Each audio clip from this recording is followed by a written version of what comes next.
Thank you very much. It's great to be with you, and thank you for asking the right questions about the 21st century and what we should do. We need a new approach. We are a crowded world of 8 billion people, and we are facing multiple crises. We don't get along very well with each other.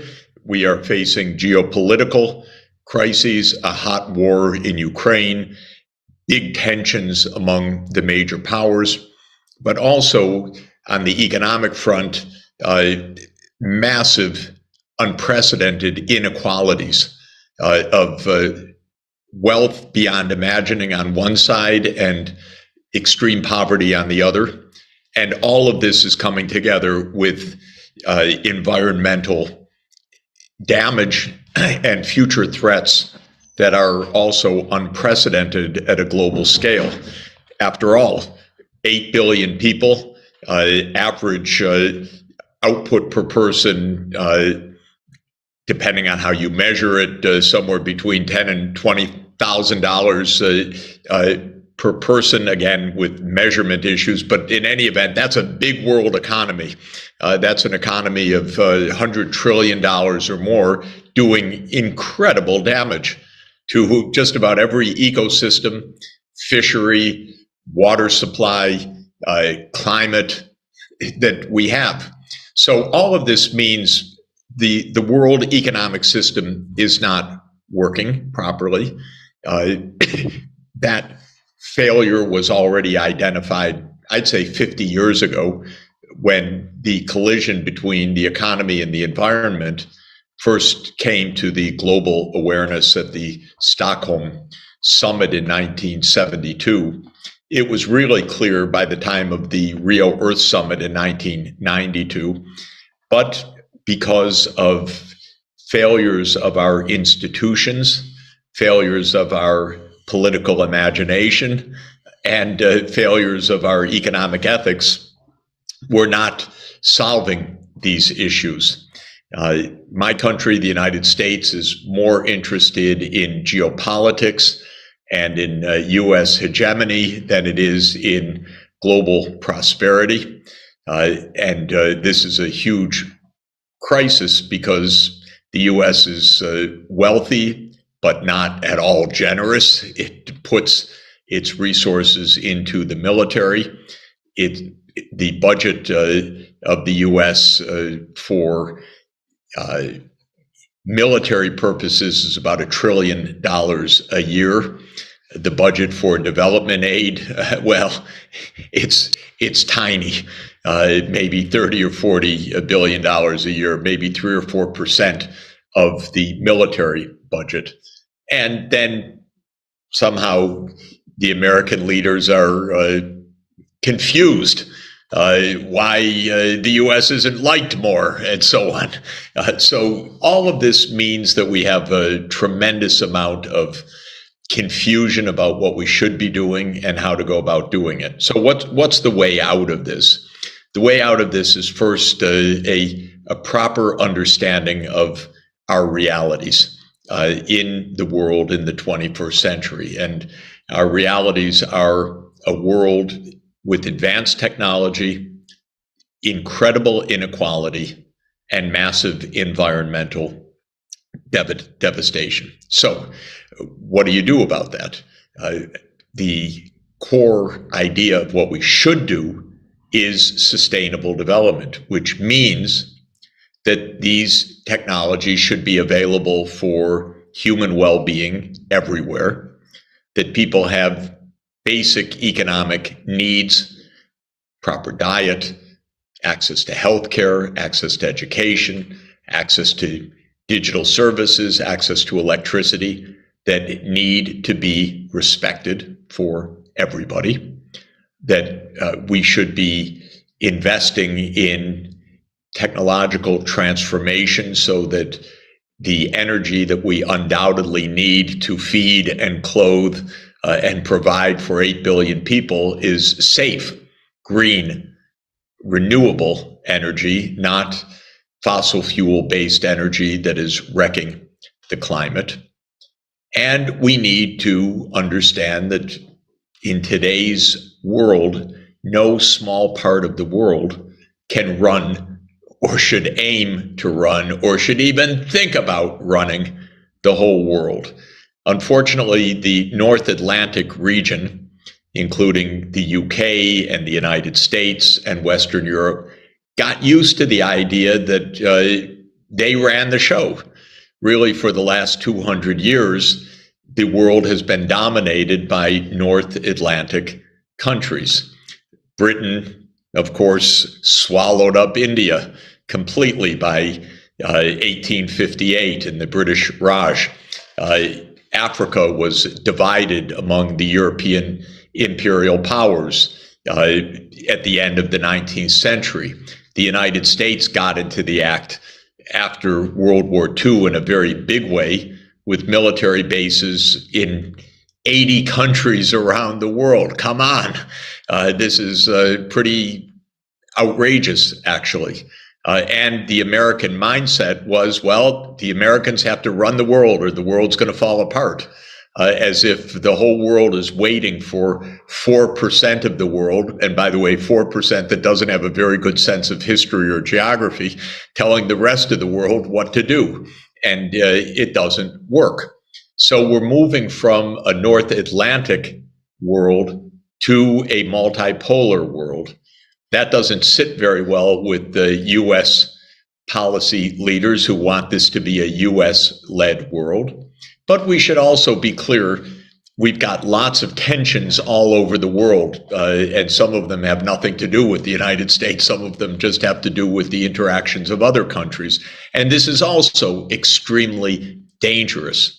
We need India and China cooperating, really cooperating, not as antagonists, but as two giants that are cooperating with each other.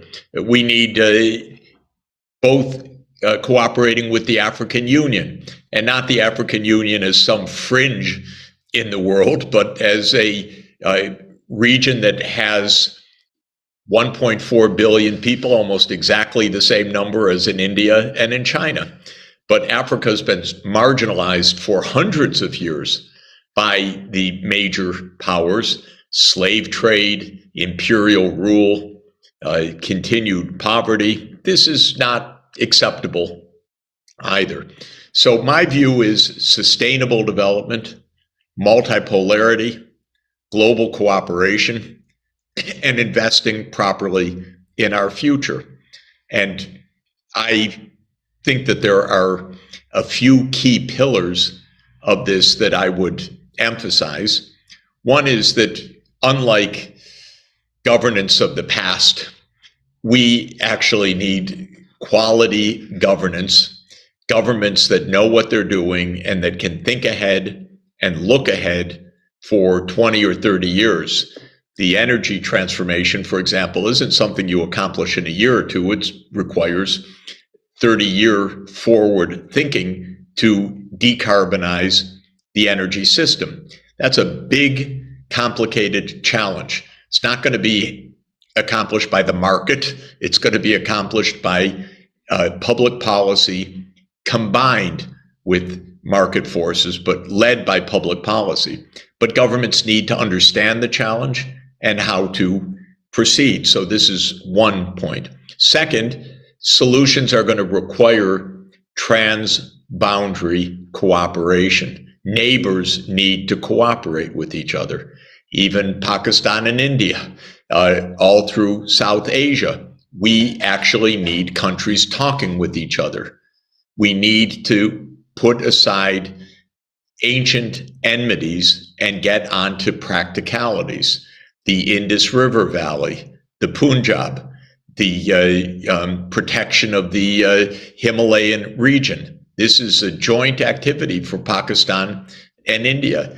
We need cooperation, as I mentioned, of China and India, even a power system that spans the two giants, sharing renewable energy systems. So this is another kind of cooperation that's needed. The third area that is critical is finance. because you have to pay for this transformation. And finance involves many, many issues. It involves how budgets are organized. Governments actually need more revenues because they have a responsibility to ensure that education and healthcare and infrastructure reach the poor people, not just the rich people. So the rich people will be reached by the market, but the poor people will not be reached by the market. They will be ignored by the market. So in this sense, we need public policy to ensure universal access. And this is crucial. And the final point that I would mention is we need peace among the major countries. We are not going to achieve any goals in a conflict-ridden world. And somehow, too many politicians have forgotten diplomacy. They think that war is the only approach, or military buildup. Everybody's talking about building up the military right now. What a tragedy and what a waste of resources. And when you look at how horrible these wars are, like the war in Ukraine right now, Ukraine is being devastated by a war between the US and Russia that is being fought on Ukraine's territory. This is actually a US-Russia war, but the Americans say, well, it's good, the Ukrainians are dying, not the Americans. It's a kind of sick idea, but the US pours in the weapons. It wants to expand its military alliance.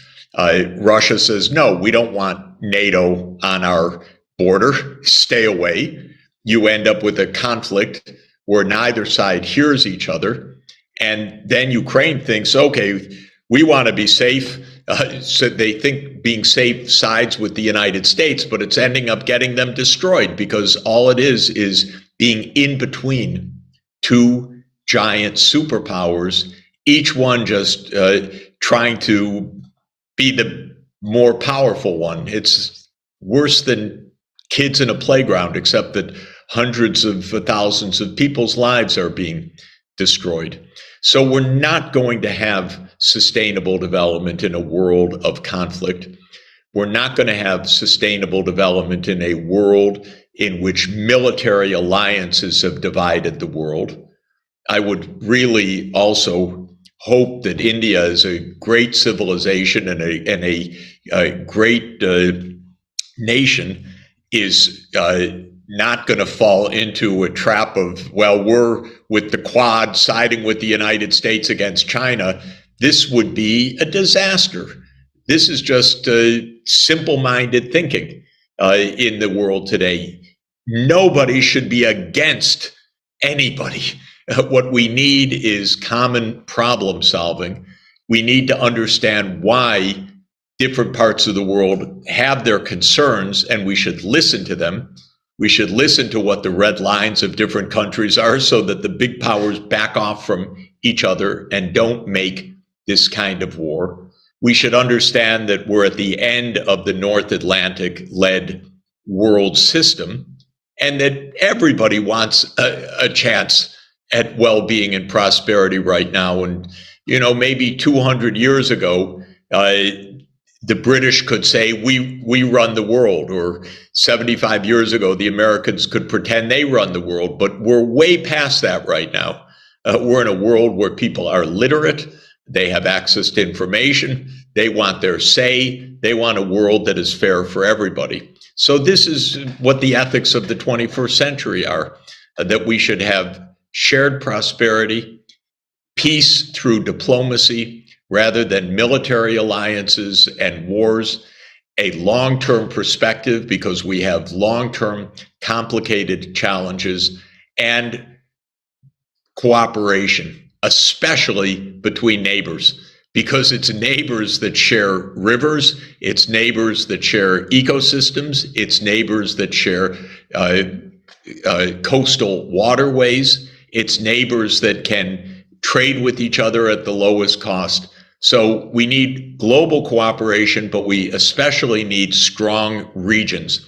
And to end the the old conflicts because we face bigger challenges in the 21st century than 19th century conflicts. So that's the basics that I'd like to share. Thank you. Thank you very much, Professor Sachs, for this wonderful, very brief, but very solid discussion. Now we open up for Q&A. We can ask maybe one or two questions. I will just use my dictatorial power and ask the first question. Good. If we really listen very carefully to what you proposed, I found that economics is more about politics than what we read in a standard textbook, what is being taught at the universities. So how do you see the difference? I mean, hardly these kind of conversations are taking place on the basic books, like those who are doing bachelor's. How do you see it? What happened in economics is really interesting. Economics as a field goes back 2,000 years. Koitila in India wrote already about 2,000 years ago about proper management of the state. We had Aristotle writing about economics already 2,300 years ago. But what happened is that all of those considerations basically got pushed aside by the British, especially in the 18th century. Britain was the rising power. They made a kind of economic ideology that was supportive of Britain's rising power, and with some insights, because I think Adam Smith was a very shrewd observer of the division of labor and the role of trade. So The Wealth of Nations is also a wonderful book. But the British idea was basically unconstrained private power. And this showed up in actually the remarkable case of the East India Company being not only a company, but actually an army, a sovereign state that took over India. And that is the idea of the actual market system as it evolved, that it's a mix of power and unleashed ambition. And it organized the world economy for the benefit of the North Atlantic imperial states. So this is the basics. In economics, this was translated into a doctrine: don't interfere in the private activities, even of the East India Company, if that was private. But basically, the doctrine of free market or the invisible hand or laissez-faire. Well, these were never sound ideas. Even Adam Smith in Book 5 of The Wealth of Nations talked about the absolute key role of government. You need public goods. One needs regulation. One needs pre-distribution and redistribution. So the idea that a market would by itself provide all the answers is extremely naive and false. But it became a dominant ideology because it's an ideology also of the powerful. It tells the weak, don't expect any help. And indeed, in the second half of the 19th century, when the British Raj was ruling and there were several famines in India, the idea was laissez-faire. Don't do anything. Don't interfere in the market. Millions of people died. Millions of people died. And yet, this was the ideology. Well, this ideology doesn't work. It makes no sense. We need absolutely realistically a combination of private property, which has merit, with public interest, with a role of government, with a role of global cooperation, with an attention to all of the things that a market will get wrong, especially on income inequality and environmental disasters. And so this is why we need really an accurate economic science as well as an economic ethics. And on the ethical side, British ethics is a little weird. It breaks out of a 2,000-year tradition, which is very rich.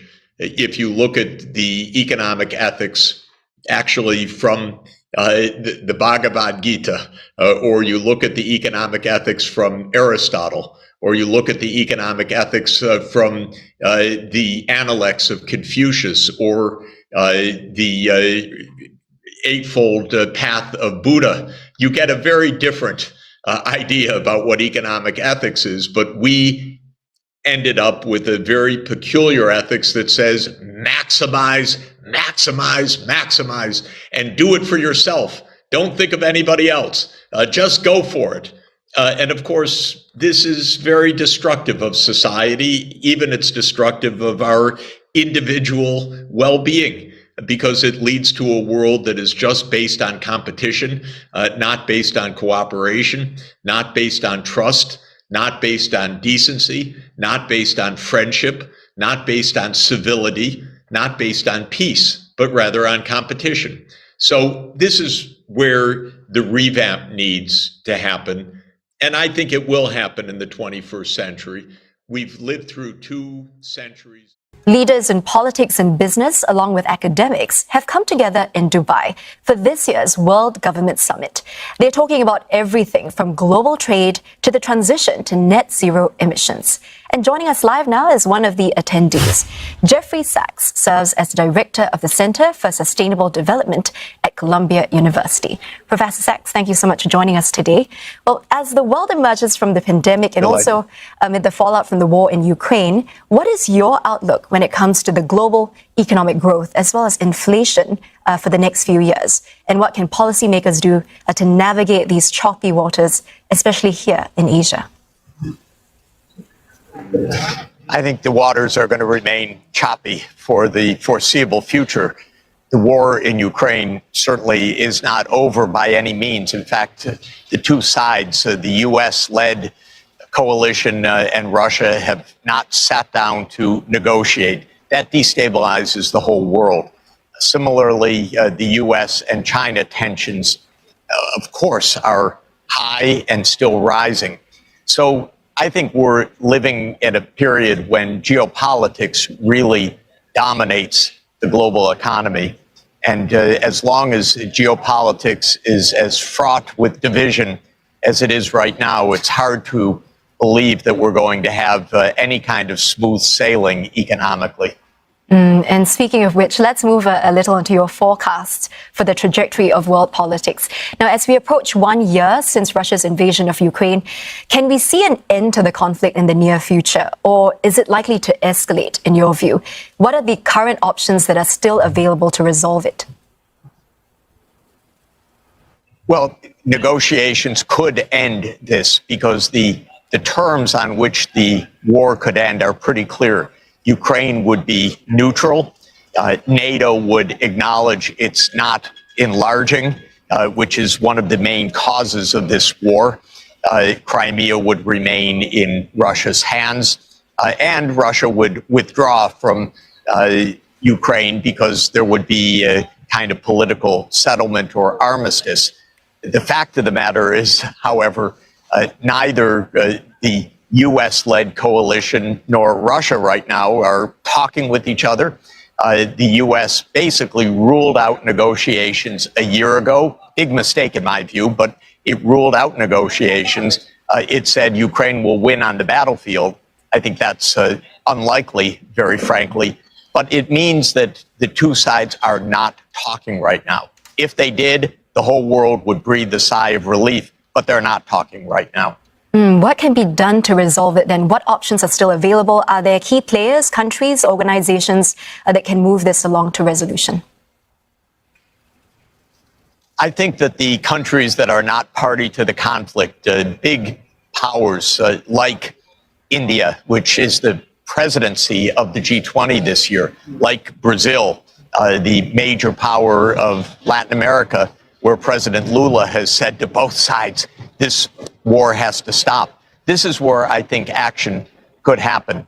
If it's just NATO versus Russia, they're going to continue to escalate, causing extraordinary harm in Ukraine and damage to the whole world and great threat to the whole world. But if major powers on the outside, India, Indonesia, Brazil, China, others that have relations with both sides, with Russia and with the West, say, stop the war because this is hurting everybody, first and foremost, Ukraine. This could make a big difference. So I'm looking for the voices of those countries not directly engaged. We've heard from the US, we've heard from the UK, we've heard from the EU, we've heard from Russia, we've heard from Ukraine, but the vast majority of the world has been on the sidelines. And I think that if those countries come forward right now, especially India as president of the G20, Brazil, Indonesia, other major countries, and say, this war is devastating for all sides, stop, it would make a big difference. That's my own view. And moving away from the small players to the big ones, with US-China tensions escalating, are we likely to see the spread of war and proxy conflicts? Can we see that intensifying? Are the US and China on the path to eventually coming to blows in Asia, for example, in Taiwan, in the South China Sea? It's very dangerous right now, and we should understand that Ukraine was dangerous for many years before full-scale war broke out. We should look at Ukraine as a warning sign, a bright red warning sign. I personally feel the United States has pushed very hard on China, for example, on these unilateral trade measures and sanctions measures and technology measures and forming new military alliances in Asia. None of it has been constructive, and I think that we need constructive approaches right now to stop the two giants from continuing on this very dangerous collision course. Take Ukraine as a warning sign. The same could happen in Asia. It would be devastating for the world. We need China and the United States to be talking with each other, to be negotiating with each other, to be in dialogue with each other. It's not happening right now. And what role then does Southeast Asia play in that dialogue, in global geopolitics? How can countries here navigate those relations with the two big powers, US and China? This is a very good question, because the US approach always is either you're with us or against us. So it talks to every member of ASEAN and says, you're on our side. And of course, every country in ASEAN has and needs relations, very strong relations, economically, financially, technologically, ecologically with China, as well as wanting relations with the United States. And nobody should be forced to choose sides. So I hope that ASEAN as a group could say to the United States and say to China, don't make us choose. If we have to choose, we choose. We want decent relations with both sides. We don't want to choose. It's very dangerous. And this is why geopolitical conflicts among major powers, whether it's the US and Russia or the US and China, is extremely dangerous for everybody else. But why the rest of the world has to say very clearly, we don't want to be pulled into your brawls. Better yet, stop the brawling, because two main powers should be able to cooperate with each other and avoid conflict. And Professor, I want to move now into Asia's role as well in that transition to sustainable development. That's vital not only for Asia's future, but also for the rest of the world. In your view, what are some of the major challenges when it comes to making this shift in sustainability in this region? And how can the governments here overcome them? Well, of course, I think it always goes without saying, but probably always needs to be said.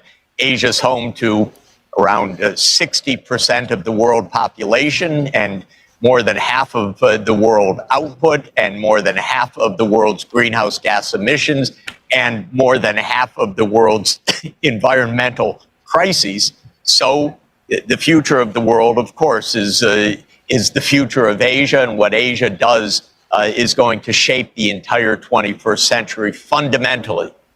And Asia needs to do two basic things. First, to cooperate within Asia rather than having these tensions, because everything that needs to be done, whether it is decarbonizing the energy system, protecting the rainforests of Southeast Asia, protecting the food supplies for more than half the world's population, is a cooperative venture. This is the first point.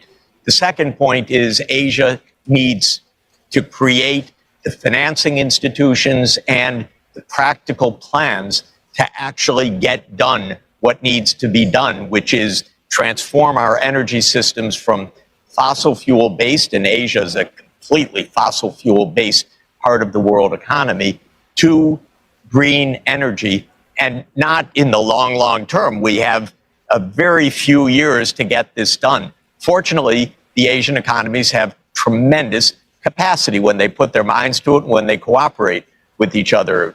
Who had the fastest economic transformation in world history? China. China can do a great deal cooperatively. Which country is the fastest growing large economy in the world? It's India. So if India and China cooperate, if ASEAN is part of that cooperation, if groups like RCEP, the Regional Comprehensive Economic Partnership, which means ASEAN plus China, Japan, Korea, Australia, New Zealand work together, these problems can be solved.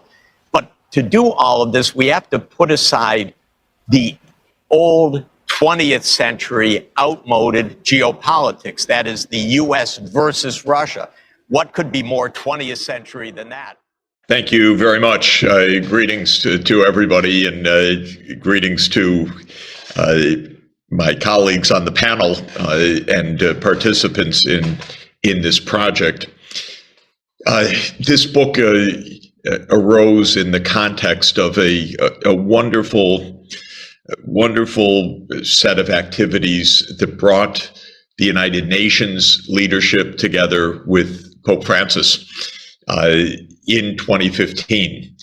2015, of course, from the point of view of sustainable development, was a pivotal year. Two things happened in 2015 among the world's governments. First, in September 2015, the world's governments, all 193 members of the United Nations, adopted the Sustainable Development Goals, 17 globally agreed goals to frame international cooperation on improving our lives through economic development, social justice, and environmental sustainability. A few weeks after that, the same 193 governments, actually joined by 3 other signatories, Niue, Cook Islands, and the European Union as a union, became signatories of the so-called Paris Climate Agreement. That was in December 2015. That is our framework of action to try to avoid devastating human-induced climate change. These are 2 signal events. There's a struggle around each of them, because achieving the Sustainable Development Goals and succeeding in achieving the objectives of the Paris Agreement on climate are still in the balance. Neither the SDGs nor the Paris Agreement are self-enforcing. For neither is it sufficient to state some objectives. Both signify a huge need, but also a huge work program that must be fulfilled in order to achieve these objectives. So we're in a struggle now. We're actually in a struggle not only to achieve what we've set out to achieve, but to ensure that war and increasing geopolitical tensions don't devastate us in the meantime and don't divert us from what are absolutely essential objectives for humanity. Now, Jesse, getting to those two goals was not a straightforward proposition. Actually, the Sustainable Development Goals emerged in a process of more than 20 years of reflection following the Rio Earth Summit in 1992. And it was 20 years after that summit when governments got together again in Rio and realized things are way off track. So they decided to negotiate Sustainable Development Goals back in 2012, and there was a 3-year process. Columbia University and the Earth Institute, I'm delighted to say, played an important role in the 3 years of the negotiations. The Paris Agreement was also a long, complex journey because it also dated back to the Rio Earth Summit with the signing of the UN Framework Convention on Climate Change that governments first got started diplomatically on trying to do something about human-induced climate change, but things didn't work. Agreements weren't fulfilled. The U.S. didn't join the Kyoto Protocol. Global emissions of greenhouse gases continued to rise. So it was also 20 years after the fact that governments were trying to find a path forward. And therein lies the story of this project. This is what I'm getting to. Starting around 2012, it was clear that humanity faces a very steep climb for our safety, and we are by no means assured of success right now. Getting to shared goals, whether on sustainable development, meaning the economic, social, and environmental triple bottom line, or on the climate agenda, was a huge challenge to negotiate an agreement, and now a huge challenge to implement it.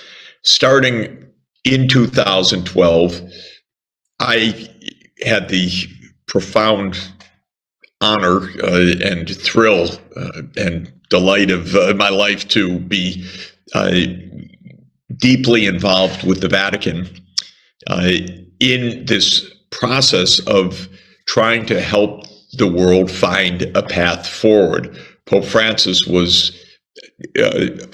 very profoundly concerned about the rising environmental crisis and the global injustices.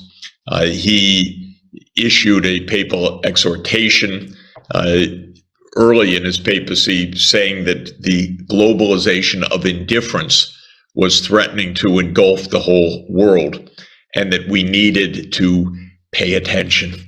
We needed to discern the realities of our world. We needed to find a way forward. At the same time, the UN was gearing up to negotiate these two crucial agreements. I came to the Vatican myself, not for the first time, but in the beginning of an intensive process in 2012. And the Chancellor of the Pontifical Academy of Sciences and the Pontifical Academy of Social Sciences, who we were hoping will join us, he's in Argentina today, Bishop Marcelo Sanchez Sorondo, one of the magnificent philosophers of our age, one of the great experts in the Church's social teachings, one of the world's great experts in Aristotle and Thomas Aquinas, was in the process of helping to support Pope Francis in this agenda of sustainable development. So the Pontifical Academy of Sciences and the Pontifical Academy of Social Sciences began a process of a series of meetings, many of which I participated in and helped to organize, to bring together global experts on climate change or on other related subjects of sustainable development. And working together with Bishop Sanchez Sorondo, he and I helped to arrange, I would say, a meeting of Secretary General Ban Ki-moon and Pope Francis in the Vatican in 2015 to forge a remarkable partnership to help promote the Sustainable Development Goals and the Paris Agreement during 2015.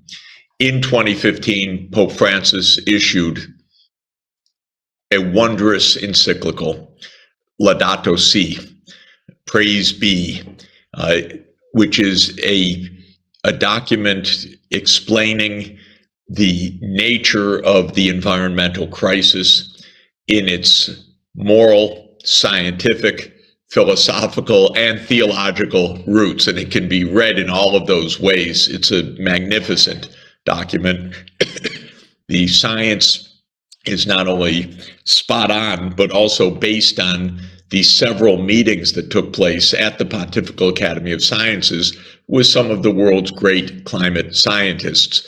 And that helped to inform the encyclical. Well, just to tell you, in 2015, on September 25th, 2015, the General Assembly opened with the world leaders gathering to adopt the SDGs. And who spoke to the world leaders that moment? Pope Francis. And he called on them to find a common plan for our common home. And the SDGs were adopted by acclamation after Pope Francis addressed the world leaders.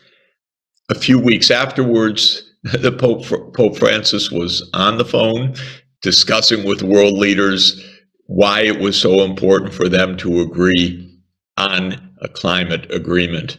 And so the Vatican was very much engaged diplomatically, very much engaged in helping world leaders understand the moral challenge that was found.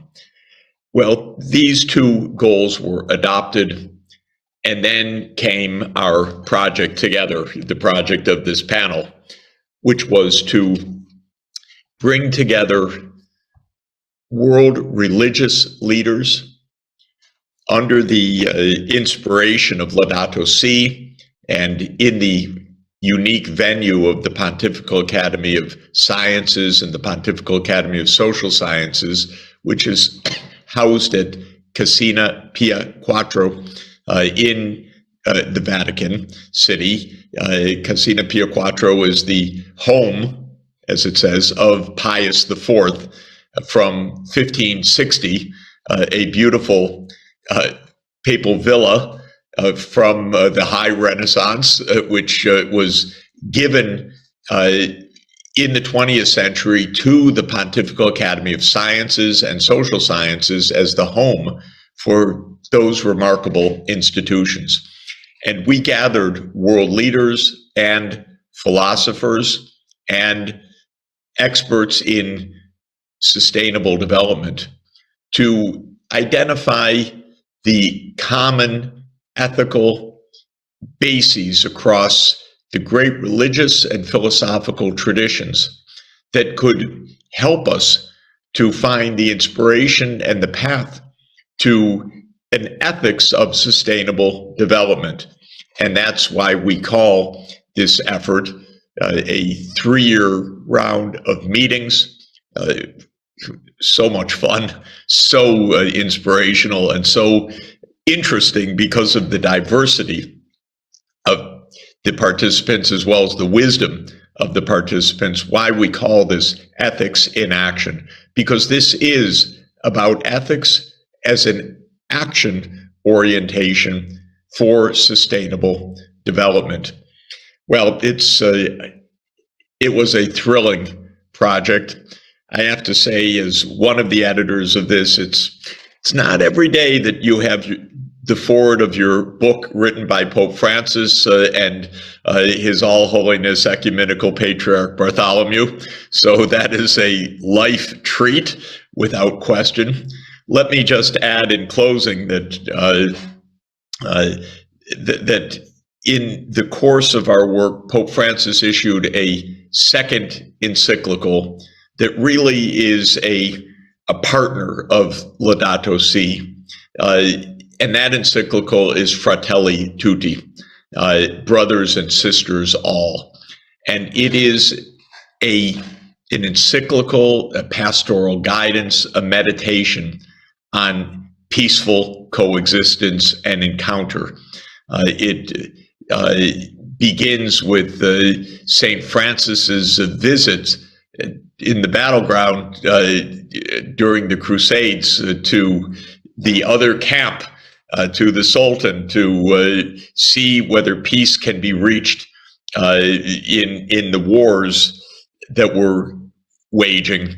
And it has as its parable the Good Samaritan, the idea that we must take care of each other across ethnic, racial, national lines, and that our survival depends on cooperation, indeed global cooperation. So I would say that this book is inspired by these two encyclicals, Laudato Si and Fratelli Tutti, and the great body of Catholic social teachings, which really date back 2,300 years, even before Christianity itself, to the teachings of the ancient Greeks, then to the gospel teachings, and especially the Sermon on the Mount, the Beatitudes, and then to the great synthesis of Thomas Aquinas, by the way, an academician, a professor at the University of Paris in the 12th century, who showed in a magnificent way how Aristotelian thought and Christian theology could be merged in his Summa Theologica. And next year is the 750th anniversary of St. Thomas Aquinas' death. But his teachings, his brilliance as one of the most important philosophers of history, informs the church's social teachings, which are infused throughout Laudato Si and Fratelli Tutti. And so we're in a very intellectually and ethically profoundly rich environment. But as readers will see in the book, Hindu, Buddhist, indigenous, Jewish, and other traditions have a deep message for us for sustainable development and for peaceful coexistence. And it is that commonality that is the essence of this book and the essence of our project. So thanks to everybody for joining in tonight to have a look at the book, and I hope it excites you to have a read of the wonderful contributions in it. Back to you, Jesse. Thanks so much, Jeff. Are you going to have to go off soon? If so, I'll ask you one follow-up question before you. Yeah, maybe I will, because I apologize. It's 12:50 a.m. in Vienna right now, where I am, and so I will be happy to take a question, and then I'll leave you to this wonderful panel. That'd be great. If feel free to put a question in the chat, speaking to our audience. But for now, could you tell us a little bit about, or how would you speak to the fact that so many years of reflection and deliberation went into the process that created the SDGs? Ethics and action started as, in the beginning stages of implementing the SDGs. What progress have we seen, and do we have reason to hope that more progress will be made? I think everybody knows that we're in a very dangerous situation globally right now, and a very complex situation. There is some good news, which is that the Sustainable Development Goals, which are complicated because there's 17 of them. They're about health, they're about education, they're about gender equality, they're about infrastructure, they're about terrestrial and marine ecosystems. It's a lot. But despite it being a lot, governments around the world have taken up this agenda. By the way, not the US government sufficiently, I would say, but most of the governments in the world, and the that fact is very heartening. Governments are trying to redesign their processes of governance to take on a complicated long-term agenda of sustainable development. That's good news. A second piece of good news is that there is progress in understanding and even implementing the energy transformation that is at the core of preventing runaway climate change. So now I have to stop with the good news. Now I have to talk about realities. The realities are that we are far from achieving the goals of sustainable development or of the Paris Agreement right now. In fact, we're dismally off track. While there has been progress, it's by far not enough, not fast enough, not at enough scale, and we were completely thrown for a loop globally by COVID, starting in with the pandemic in early 2020. That was a shock to the global system, really as large as anything in modern history. It was huge, and it continues as a major disruptive shock to global politics and society and health. But then came the intensification of the war in 2022 and the worsening geopolitical environment with the rising tensions between the US and China. Now, there's a lot to say about that, and I won't say more about it except to say that we need to have negotiations urgently with Russia to stop this war. It's possible. Believe me, it's possible. I know this situation. I watched this situation closely. I was an advisor to Mikhail Gorbachev. I was an advisor to Boris Yeltsin. I was an advisor to Leonid Kuchma, the first president of Ukraine. I've been advisor to US presidents. I know that we could negotiate a peace, which we must do. And this is urgent for us. And I know that in the spirit of Fratelli Tutti, we could find a peaceful approach with China as well, instead of the path to conflict that we're on right now. So I'm very concerned about the current state of affairs. Things were not great even before 2020. Since 2020, we've had a major reversal. By objective standards, we've had a reversal of progress towards the SDGs. Things have actually gotten outright worse, not just improving too slowly, but outright worse. We're going to have a mid-term review of the Sustainable Development Goals at the UN in September.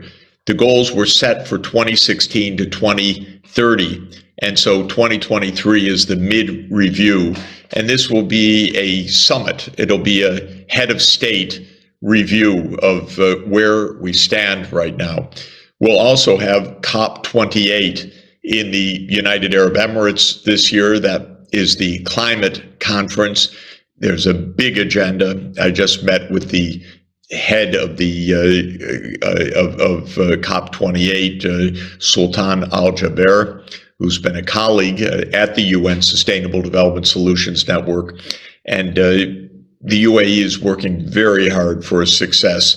So this is an important year from my point of view for diplomacy. Everybody get out your copy of Fratelli Tutti, read about diplomacy, not about escalation, missiles, fighter aircraft. Read about diplomacy. It's a word that seems to have disappeared from the lexicon of the big powers recently. We need diplomacy. We're going to have an opportunity of diplomacy to end the war, to tone down the tensions, dial down the tensions between China and the US, and to establish progress on the SDGs.